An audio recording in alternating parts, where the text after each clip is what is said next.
Mining Weekly Online is talking to James Campbell, the new CEO of Rockwell Diamonds. The Rockwell Diamond Company, which is listed in Toronto, is going to go for a capital raising.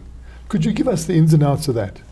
Well, initially at the beginning of the year, the board was targeting a 35.3 million capital raise, which essentially looked at recapitalising the company almost like a fresh listing.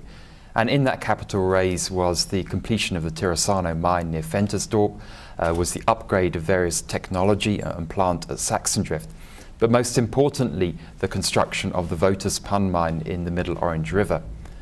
Subsequent to the March feelings by the board in terms of raising that, they very wisely decided to actually postpone the capital raising until the new CEO came on board.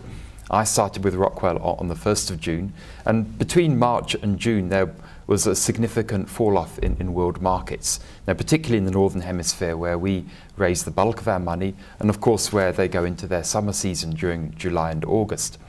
Subsequent to the roadshow, which we're kind of well through at the moment, we've had feedback from many of our investors that they would prefer a smaller capital raising and to look at maybe coming back to the market at a later stage to complete the fundraising of the Votus-Pun mine. So we're looking at targeting about $20 million at the moment and taking Votus-Pun mine in actually 2 stages or 2 phases. How do you see the fundamentals of the diamond market at the moment? We're producing around about 12 to 1500 carats per month. And we have a plan to actually upgrade that between 2,500 to 5,000 carats per month from organic growth.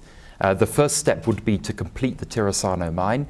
We plan to actually complete the commissioning of the first 2 phases by the end of Q3, and then we're reassessing the other 2 streams to bring it up to 180,000 cubes per month. Once we've completed that, we are looking at developing our operations at Votus-Pun and then Nieuwejaarskral. And by developing this, we're looking at current technologies. And of course, I've got a weather eye on new technologies. Gem Diamonds, Lucara Diamond Corporation, Petra Diamonds, all deploying new technologies at the moment and the things which I'm keeping very closely abreast of. So my main focus at the moment is to actually improve the efficiencies of our current operations, achieve our carat throughput in all of them, then build new operations on the new order mining rights which we have at the moment.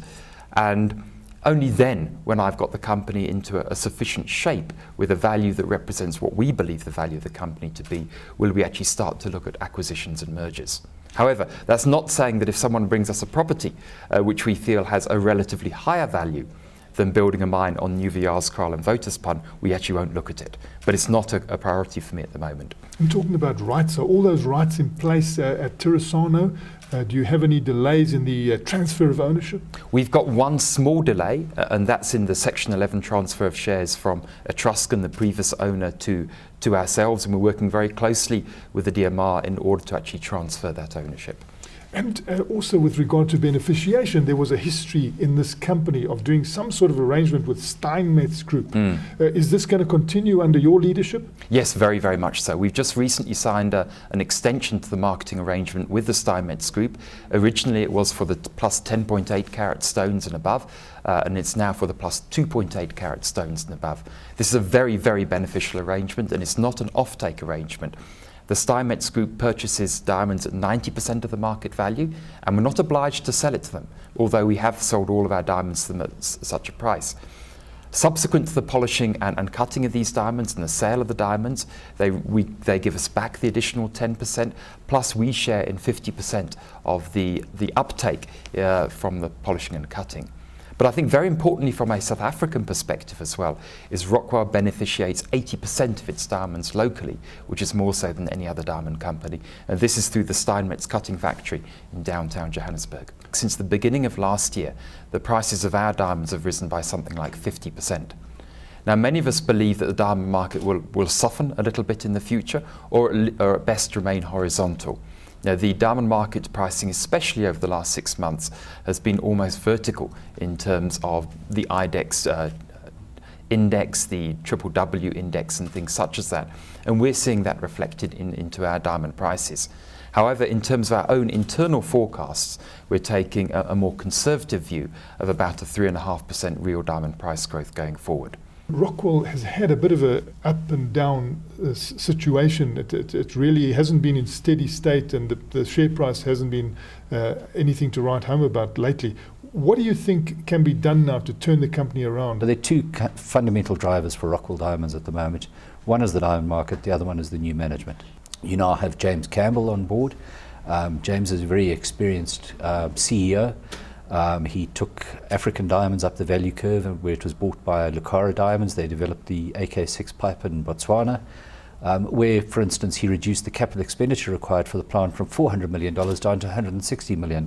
From about 6 months ago, the diamond prices started going up in pretty much a straight line, and we certainly 50% up on where they were 6 months ago. What sort of diamonds does Rockwell supply?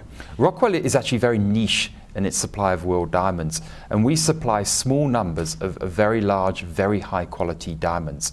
Our last diamond sales tender price averaged at $1,641 per carat. And typically our flagship mine, Saxon Drift in the Middle Orange, 80% of the value of the diamonds comes from plus 10 millimeter stones. There we're looking at average diamond prices in excess of $2,000 per carat, and average stone sizes over 2.5 carats per stone. So our niche is very much in small numbers of very large, very high quality diamonds. We've got three major assortments of diamonds. We've got the Middle Orange River diamonds from Nuwe-Jarlskral, Wouters-Pan, which are 2 projects, plus Saxon Drift, which at the moment reach an order of $2,000 per carat. We've got the Clip Dam operation near Kimberley, which is about $1,200 per carat, and these come from paleo channels, which drain the hinterland, Lesotho and other areas. The Tirasano mine is a glacial deposit, a glacial sinkholes of diamonds which originated from the northern province of this country and from Botswana. And our average sample price, we yet to sell a parcel of diamonds, is around about $700 per carat. So that market is chiefly aimed at mid to high end engagement rings, whereas at Saxon Drift, which produces $2,000 per carat, is aimed mainly at investment stones. We are very, very specific in filling the high value diamond segment. So at the moment we've got a $700 per carat, a $1,200 per carat and a $2,000 per carat. The Tirasano mine, although it's lower in grade, and one must remember that the average world diamond value is $90 a carat. So the Tirasano has a higher grade than Saxon Drift, and between the three of them we have an assortment of diamonds which we feel is sustainable in terms of market demand. That was James Campbell, the new CEO of Rockwell Diamonds, who is going on a capital raising of a reduced kind, now at $20 million.